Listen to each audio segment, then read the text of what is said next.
very disturbing allegations in regards to Harrods, the shopping center of the world, if you may, when it comes to luxury, and a situation where several women were involved that are alleging that they have been treated in a certain way under the tenure of Al Fayed. Let's get to it. First, subscribe to my channel if you haven't already, and push the join button next to the subscription button. Become a member today. Gain access to extra perks. You can also join me on Patreon, superdacob, all spelled together there as well. Thank you to my members and patrons who have already pledged. This video is being filmed live in front of a live virtual audience. I live stream several times a week on my main channel, so subscribe. Come join the fun. Let's get to 100,000 subbies. We're almost there, you guys. Thank you so, so much for everybody who has subscribed. Thumb up the video and let's get to it. So as reported by the New York Times, but not just the New York Times, because everybody is catching wind of this, how Harrods, London's luxury emporium, is dealing with an SA scandal. And I don't mean sales associate, okay? But we have to use these abbreviations because we are on YouTube and certain words cannot be said. So this is really interesting. This 175-year-old department store is trying to make amends for alleged SA and R by its former owner, Mohammed Al Fayed, Dodi's father. Dodi Al Fayed, you know Dodi and Lady Diana? They both, unfortunately, were unalived in an accident underneath the Alma Passage in Paris. Yeah, that Dodi Al Fayed, his father, Mohammed Al Fayed.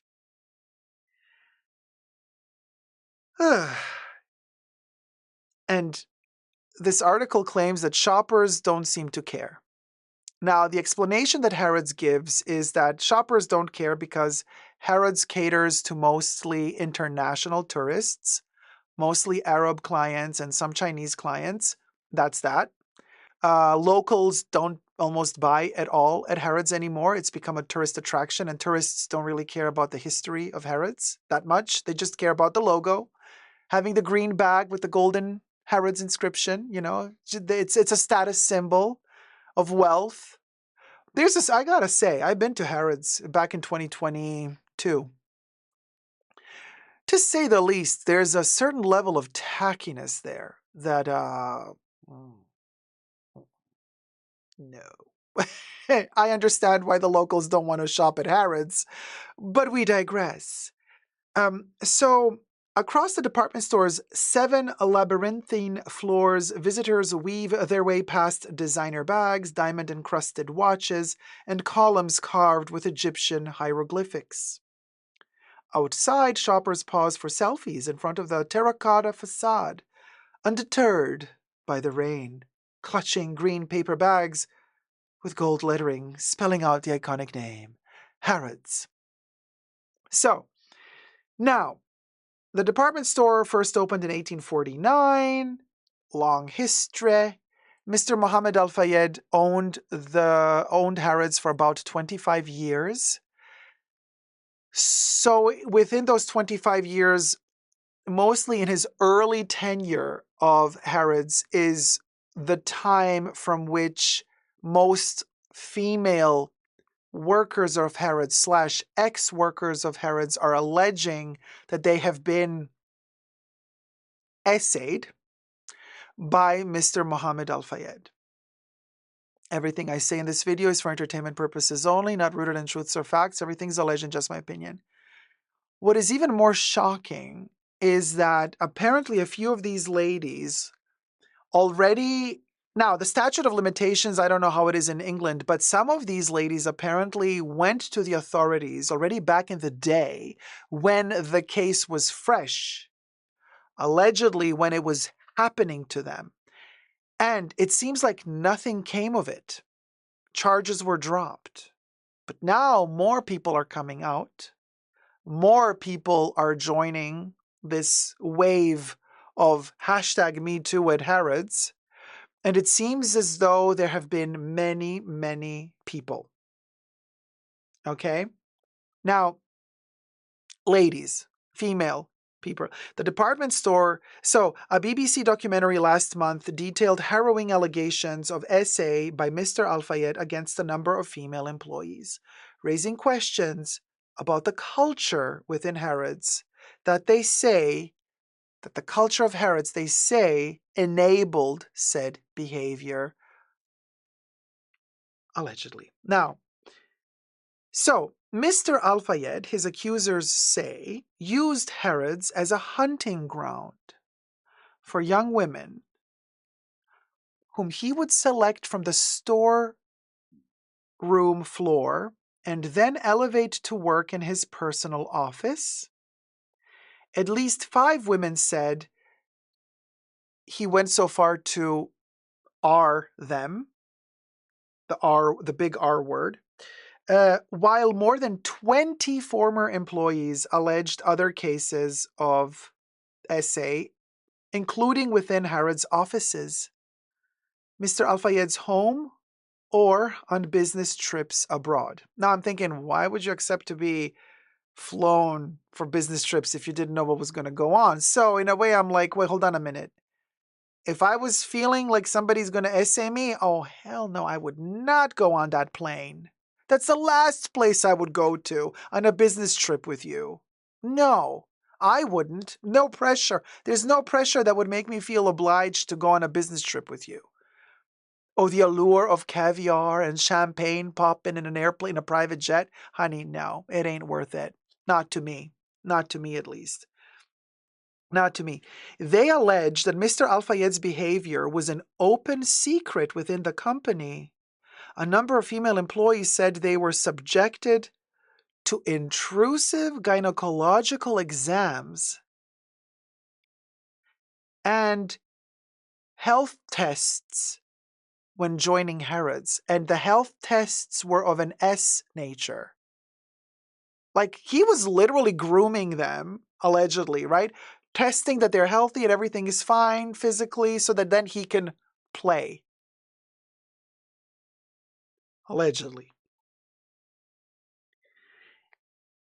In 2010, Mr. Al-Fayed sold Harrods to Qatar's sovereign wealth fund for £1.5 billion, which is more than $2 billion at the time.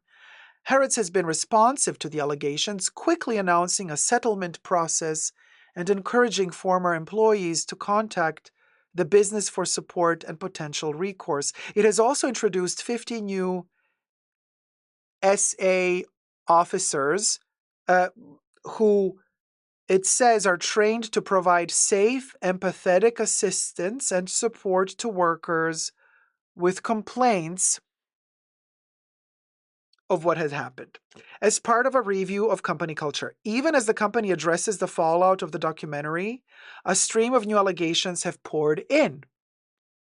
Lawyers are now saying that they now represent 71 clients who say they were essayed by Mr. Al-Fayed. And they are processing, they say, a further 220 inquiries. That's a big number. Okay. I understand that some people might want to jump on the bandwagon and want some money, but we got to take every allegation seriously, and they have to investigate every one of these seriously before they can say, hold on, you're not a reputable, candidate for this, or yes. But if the lawyers are giving us these numbers, then we got to take it seriously, period. In a news conference last week, the lawyers said that they intend to file individual cases against Harrods, not combined civil class, whatever, what is it called? A class action lawsuit. No, individual cases against Harrods.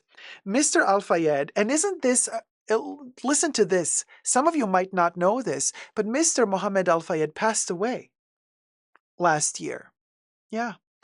And it's interesting how now it's all coming out after he's in the clear. He's gone.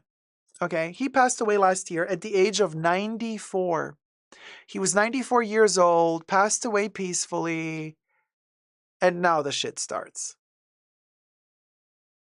Either he was paying everything off all his life to keep everybody hush-hush. I don't know. But now that he's gone, they're suing Harrods directly for enabling said toxic culture. He left a clear imprint on the store. This article says the Egyptian room, an opulent space overlooking the central escalator in Harrods, includes a number of pharaoh statues with a face modeled after his that were still visible in the store this week.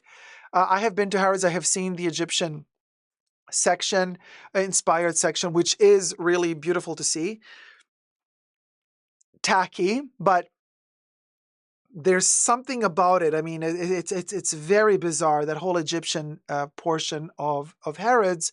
And then when you realize that he wanted them to model all the pharaoh faces to his likeness, you start cringing a little. But then again, that was his empire. What are you going to do? What are you going to do?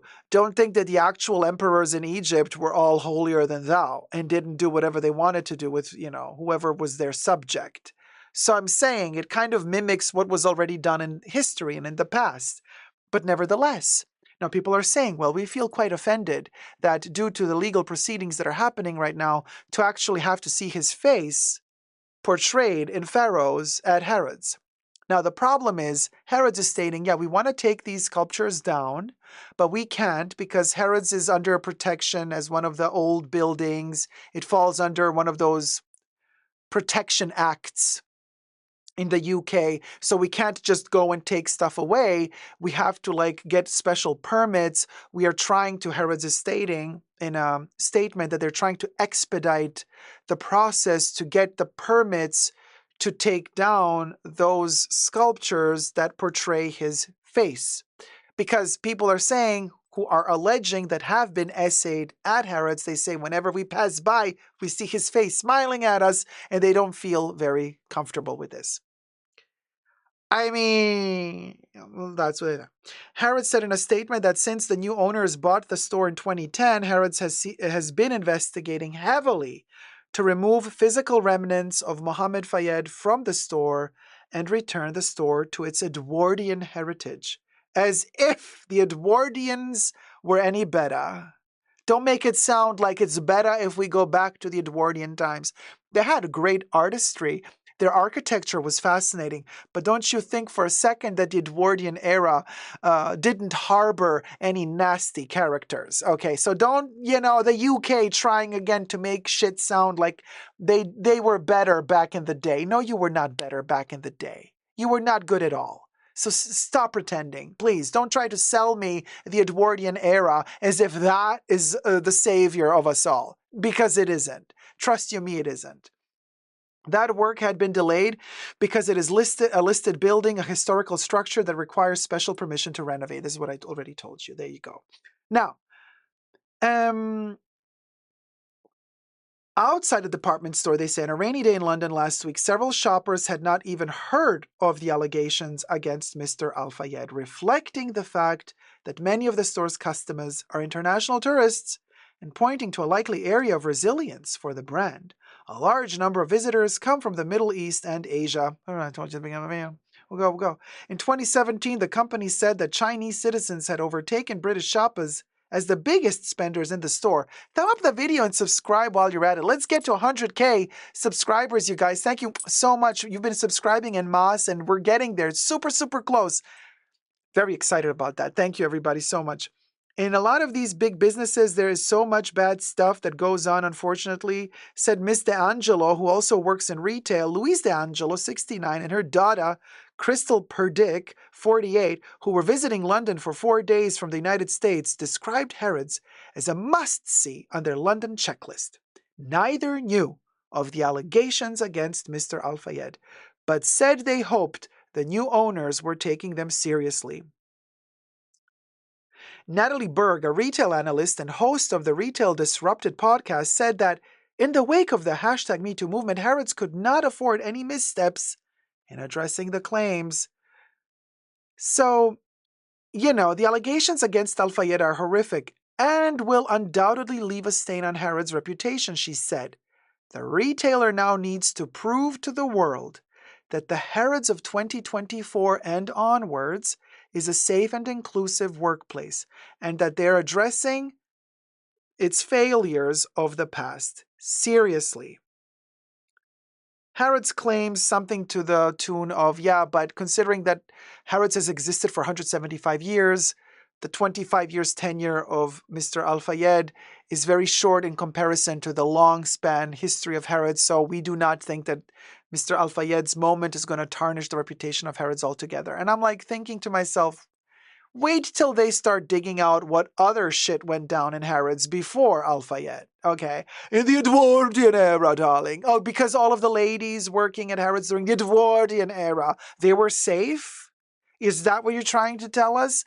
Bitch, don't get me start digging, okay, out the skeletons in Harrod's closet. Let's see. Let's see how many skeletons we manage to dig up, because when we start digging, usually when the sleuths start digging, bones they find. Thank you guys so much for watching. I hope you enjoyed this video. This is yet another example of the end of luxury as we know it. Subscribe, thumb up the video, and let me know your thoughts down below. Never give up on love. Bye.